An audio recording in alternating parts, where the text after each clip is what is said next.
$29 million, অর্থাৎ বাংলাদেশি টাকায় 352 কোটি টাকা। এটা একটা বড় ধরনের ফান্ড। ওনার কথার মধ্যে কয়েকটা এলিমেন্ট আছে। একটা হচ্ছে যে ফার্ম বা এনজিও, এটা মাত্র 2জন ব্যক্তি, অর্থাৎ উনি বলতে চাচ্ছেন খুব হুম। ছোট। দ্বিতীয় কথা, উনি বলছেন যে এটা আননোন, কেউ তার কথা এটা জানতো না। এই একটা কথা বলছেন। আর একটা কথা যে বোঝা যায়, ইমপ্লাই হয় যে এটা হঠাৎ করে সৃষ্টি হয় নাই, কারণ এই ফার্মটা এখানে $10,000, ওখানে $10,000 করে পেত। অর্থাৎ হুম। এই ইসের থেকে যেটা ফুটে ওঠে, এটা ছোটখাটো একটা, খুব ছোট একটা এনজিও, হুম। যে এরা বিভিন্ন জায়গা থেকে অনুদান পেত $10,000, এখানে তো $10,000, এবং হঠাৎ করে তারা $29 মিলিয়ন চেক পেয়ে গেছে, চেক। এবং হুম। তারা এখন বেশ রিচ। তারপরে তো উনি ওনার ক্যারেক্টারিস্টিক ওয়েতে বলছেন যে তারা এখন খুব ধনী হবে, বিজনেস ম্যাগাজিনে তাদের নামটা উঠবে। তো এইখান থেকে যেটা বোঝা যায় যে সে কাগজ দেখে বলছে, অর্থাৎ হুম। বিষয়টা সত্য। তো এখন ছোট এনজিও গুলি কারা, এবং তার মধ্যে দেখতে হবে যে হুম। আহ, আমেরিকার সাথে যাদের একটা ভালো সম্পর্ক আছে সেই ধরনের এনজিওই হবে। হুম। আমেরিকার সাথে যেসব এনজিও সম্পৃক্ত আছে, যেমন ধরেন আপনার সুজন বলেন, হুম। যে ডক্টর মতিউল আলম মজুমদার, আমি নাম ধরেই বলি কারণ তাতে হবে। কিন্তু উনার এনজিও তো অচেনা না, এবং ট্রাম্পের এটার সাথে খাপ খায় না, দুজনের না এটা, এবং এটা আননোনও কিছু না। সুতরাং আমরা তাকে এলিমিনেট করতে পারি, তাকে আমরা এলিমিনেট করতে পারি। মানে এবং যে আমাদের বড় সন্দেহের তালিকা থেকে। হুম। সন্দেহ তালিকা থেকে এক ধাক্কায় আপনি এলিমিনেট করে ফেলতে পারেন। এবং আরেকটা আসে, যেটা আমি একসময় চেয়ারম্যান ছিলাম, সিজিএস।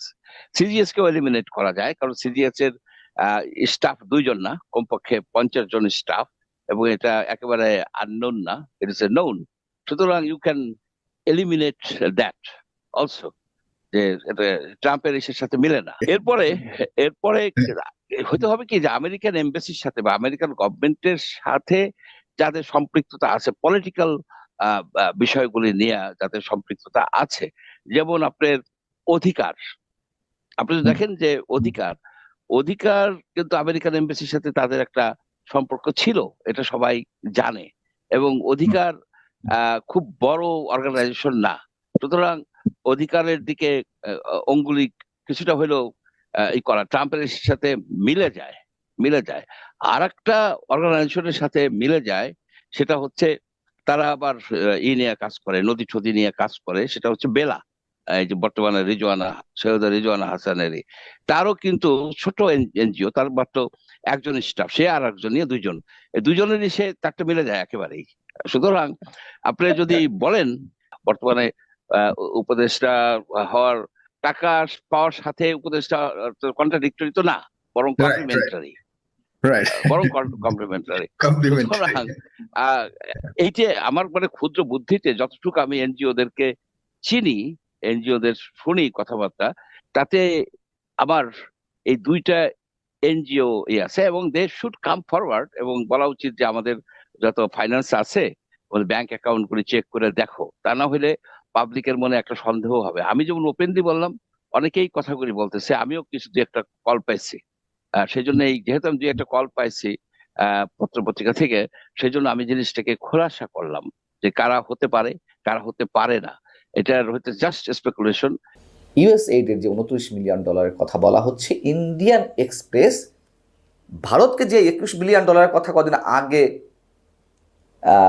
ডোনাল্ড ট্রাম্প কয়েকবার করে উচ্চারণ করলেন, সেটি আসলে কোথায় গেছে এ নিয়ে অনুসন্ধান করতে গিয়ে তারা বলল যে এই $21 মিলিয়ন আসলে বাংলাদেশে গেছে, ভারতে নয়।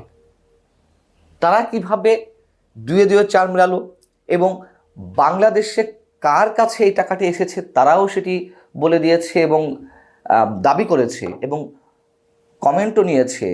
যাকে অভিযুক্ত করা হচ্ছে, অভিযুক্ত ঠিক নয়, মানে যারা এই টাকাটি পেয়েছে তাদের বক্তব্য নিয়েছে সাংবাদিকতার নর্মস হিসেবে। এই $29 মিলিয়ন বা $21 মিলিয়ন সঙ্গে যার নামটি আলোচনায় উঠে এসেছে, প্রথমত ইন্ডিয়ান এক্সপ্রেসই তার নামটি আলোচনায় এনেছে, তিনি হচ্ছেন অধ্যাপক আইনুল হক, ঢাকা বিশ্ববিদ্যালয়ের রাষ্ট্রবিজ্ঞান বিভাগের অধ্যাপক এবং ঢাকা বিশ্ববিদ্যালয়ের মাইক্রো গভর্নেন্স রিসার্চ এমজিআর প্রোগ্রামের পরিচালক। তিনি যে ইউএসএইড এর অনুদানে টাকা কাজ করছেন সেটি অকপটে স্বীকার করেছেন ইন্ডিয়ান এক্সপ্রেসের কাছে। তবে ডোনাল্ড ট্রাম্প যে $29 মিলিয়ন কথা নতুন করে জানালেন, নতুন করে আবারও বললেন আর কি, সেটিকে তিনি ডিফেন্ড করার জন্য তিনি তার ফেসবুকে স্ট্যাটাস দিয়েছেন যে আমার নামটি আলোচনা আসছে, আমি এই ধরনের কোনো প্রকল্পের সঙ্গে জড়িত নয়। ডোনাল্ড ট্রাম্প যেই প্রোগ্রামে কথা বলেছেন, strengthen the political landscape in Bangladesh, তিনি বলছেন যে স্ট্রেনদেনিং পলিটিক্যাল ল্যান্ডস্কেপ ইন বাংলাদেশ কর্মসূচির সাথে এমজিআর অর্থাৎ তিনি যেই প্রোগ্রামে কাজ করছেন কিংবা ডিএফটিপি কিংবা সেভের কোনো সম্পর্ক নেই। আমরা একদিনের জন্য এই প্রোগ্রামে কাজ করিনি। ডিএফটিপি কিংবা সেভ প্রোগ্রাম সম্পূর্ণ একাডেমিক, শিক্ষামূলক এবং তরুণ শিক্ষক শিক্ষার্থীদের সক্ষমতা বৃদ্ধি, গণতন্ত্র কিংবা মানবাধিকারের প্রতি শ্রদ্ধাশীল হওয়া ইত্যাদির উপর গুরুত্ব দিয়ে থাকে।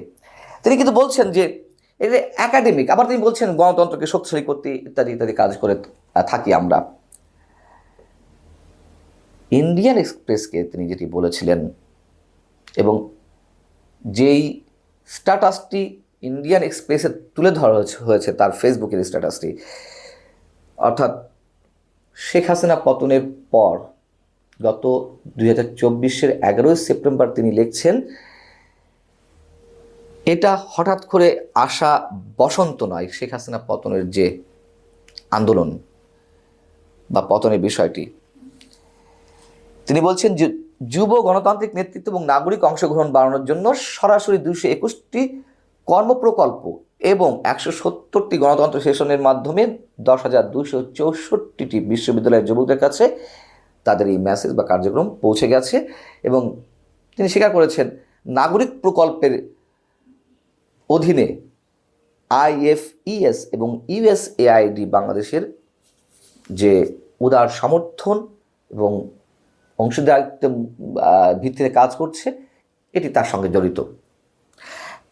এইবার আসি আইনুল হক যেটির দাবি করছেন, যেই প্রোগ্রামের নাগরিক প্রজেক্ট, সেটিকে কেন্দ্র করে USAID আসলে কত টাকা দিয়েছিল তার প্রমাণটি পাওয়া যায় USAIDর বাংলাদেশের পলিটিক্যাল প্রসেস অ্যাডভাইজার